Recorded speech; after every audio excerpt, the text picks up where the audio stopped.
రెండో విడత దళిత బంధు కోసం లబ్ధిదారులు తమ ఆందోళనలో ఉధృతి పెంచారు.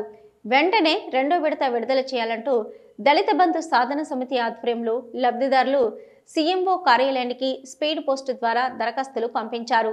ఈ నెల 9వ తేదీన జరిగిన దళిత బంధు సమావేశంలో తీసుకున్న నిర్ణయం మేరకు రెండో విడత రాని లబ్ధిదారుల ఆధార్, బ్యాంక్ పాస్బుక్, జిరాక్సులతో పాటు తెలంగాణ సీఎం రేవంత్ రెడ్డికి వినతి పత్రం జతపరిచి సుమారు 3700 దరఖాస్తులను దళిత బంధు సాధన సమితి సభ్యులు పోస్టులో పంపించారు. దీనికి సంబంధించిన అధికారులు కానీ రాష్ట్ర ప్రభుత్వం కానీ వెంటనే స్పందించి మా సమస్య పరిష్కరించాలని కోరారు.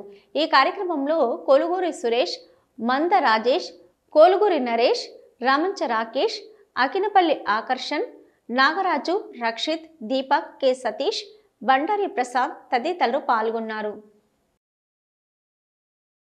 హుజూరాబాద్ నియోజకవర్గంలోని రెండవ విడత రాని దళిత బంధు లబ్ధిదారులతోటి 9వ తారీఖు అనగా శుక్రవారం రోజు ఒక సమావేశం నిర్వహించడం జరిగింది.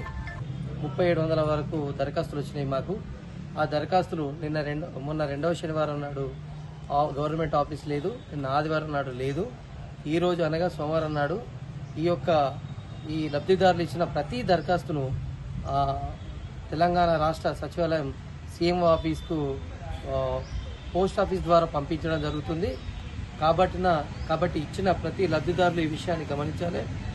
మనది ఈ పోరాటం ఆరంభం మాత్రమే.